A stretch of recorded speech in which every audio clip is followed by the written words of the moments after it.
بسم اللہ الرحمن الرحیم۔ ایک شخص تھے جن کی کنیت نام سے زیادہ مشہور تھی، یعنی دینار و لیار۔ ان کی والدہ تو بہت ہی پارسا اور خدا رسیدہ بزرگ تھیں، لیکن یہ خود نام نہندہ زنگی کافور کے مصداق سراپا فسق و معصیت تھے۔ وہ بیچاری انہیں نصیحت کرتے کرتے تھک جاتی تھیں، اور یہ تھے کہ ایک کان سے سنتے اور دوسرے سے نکال دیتے تھے۔ ایک دن اتفاق سے یہ کسی مقبرے کی طرف جا نکلے اور وہاں انہیں ایک انسانی ہڈی کا کوئی ٹکڑا پڑا نظر آ گیا۔ یہ ہڈی اس قدر بوسیدہ ہو چکی تھی کہ جہاں سے بھی ہاتھ لگتا الگ ہو جاتی تھی۔ بس اس منظر کا سامنے آنا تھا کہ خیالات میں ایک دم انقلاب پیدا ہو گیا۔ یہ معلوم ہوا کہ جیسے کسی نے اس کے جسم میں بجلی دوڑا دی ہو۔ دل لرز اٹھا، ہاتھ پیر تھر تھرانے لگے۔ اپنے بارے میں سوچنے لگے کہ ایک دن اسی طرح میرے جسم اور جسم کی ہڈیاں بھی مٹی میں مل کر بھوسا بن جائیں گی۔ اور پھر اپنے گناہوں اور سرکشیوں کی یاد آئی۔ بے ساختہ سجدے میں گر گئے اور توبہ اور استغفار کرنے لگے۔ اسی شکستہ خاطری اور اداسی کے عالم میں گھر آئے اور آتے ہی اپنی ماں سے پوچھنے لگے، اے ماں، اگر کسی مالک کا کوئی بھگوڑا غلام کہیں پکڑ میں آ جائے تو وہ اس کے ساتھ کیا سلوک کرتا ہے؟ ماں نے جواب دیا کہ مالک اسے اچھے کپڑوں کی جگہ پر خراب اور کھردرے کپڑے پہننے کو دیتا ہے، اور موٹا جھوٹا کھانے کو دیتا ہے، اور ہاتھ پیر زنجیروں سے جکڑ کر باندھ دیتا ہے۔ یہ سنتے ہی کہنے لگے، تو پھر اے ماں، مجھے بھی ایک کمبل کا کرتا اور پجامہ بنوا دو، اور جو اور جوار کی روٹی کھانے کو دیا کرو، اور وہی سلوک کرنا شروع کر دو جو ایک مالک اپنے بھگوڑے غلام کے ساتھ کیا کرتا ہے۔ کیا عجب ہے کہ اللہ تعالیٰ کچھ اسی طرح میرے گناہوں کی بخشش کر دے۔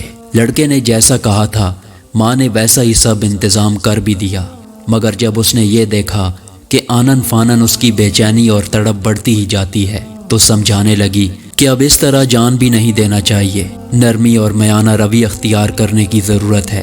مگر ہوا یہ کہ وہ جتنا سمجھاتی گئی اس کا تڑپنا اور بلکنا بڑھتا ہی گیا، یہاں تک کہ وہ چیخ چیخ کے کہنے لگا، اے ماں، اب مجھ سے کچھ نہ بول، مجھے میرے حال پر ہی رہنے دے۔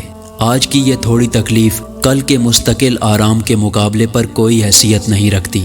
اور اس کے بعد ایک زبردست جھرجھری لیتے ہوئے پوچھنے لگا، کل قیامت کے دن جب اللہ تعالیٰ کے سامنے سب کی پیشی ہوگی، اولین اور آخرین جمع ہوں گے، حساب و کتاب کا بازار گرم ہوگا، جنت اور دوزخ کے دروازے پاٹوں پاٹ کھلے ہوں گے، جنتی جنت میں اور دوزخی دوزخ میں پہنچائے جا رہے ہوں گے، میرا کیا حشر ہوگا؟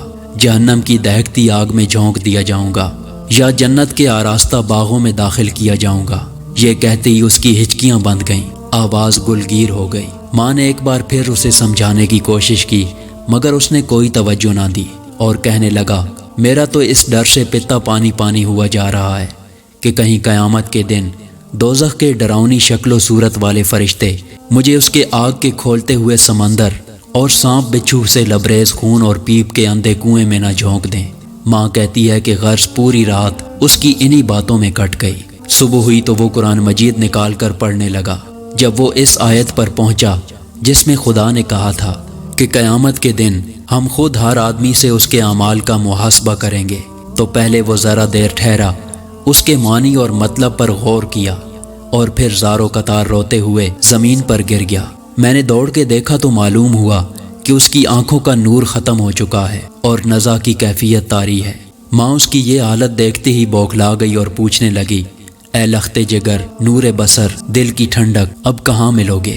تو اس نے بے نور پتھرائی ہوئی آنکھیں فوراً کھول دیں اور بہت ہی نحیف اور کمزور آواز میں کہنے لگا، اے ماں، اگر قیامت کے دن تم مجھے کہیں نہ پانا تو سیدھی دوزخ کے دروازے پر چلی آنا اور وہاں کے داروغہ سے دریافت لینا۔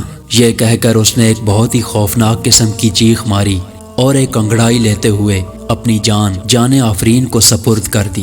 راوی کا بیان ہے کہ ماں نے جنازہ تیار کر کے شہر میں ان الفاظ کے ساتھ ڈھنڈورا پٹوایا تھا، اے مسلمانوں، آؤ ایک ایسے شخص کی نماز جنازہ پڑھ لو جو فقط دوزخ کے خوف سے فنا کے گھاٹ اتر گیا ہے۔ اس اعلان کے سنتے ہی چاروں طرف سے لوگ ٹوٹ پڑے، اور بتایا جاتا ہے کہ جتنا آدمی اس کے جنازے میں شریک ہوا تھا آج تک کسی کے جنازے میں دیکھا ہی نہیں گیا۔ اور رقت و اثر کا تو یہ عالم تھا کہ کوئی آنکھ ایسی نہ تھی جس سے خون کی ندیاں نہ بہہ رہی ہوں۔ تجہیز و تکفین کے بعد پہلی شب میں اس کے دوست نے خواب میں دیکھا کہ وہ سبز رنگ کے نہایت قیمتی ریشمی کپڑے پہنے ہوئے جنت کے باغوں میں فَوَرَبِّكَ لَنَسْأَلَنَّهُمْ أَجْمَعِينَ عَمَّا كَانُوا يَعْمَلُونَ پڑھ کے ٹہل رہا ہے اور اپنے دوست کو دیکھتے ہی کہنے لگا پروردگار نے مجھ پر رحم فرما دیا، پوچھ گچھ کے بعد میرے سارے گناہ معاف کر دیے ہیں اور عزت کے ساتھ جنت میں داخل کر دیا ہے۔ اور اسی کے ساتھ اس نے اس کو یہ بھی ہدایت کی کہ میری یہ سب کیفیت میری والدہ سے بھی جا کے بیان کر دینا۔ سبحان اللہ۔ اس قسم کی مزید ویڈیو دیکھنے کے لیے ہمارے چینل کو سبسکرائب کریں۔ شکریہ۔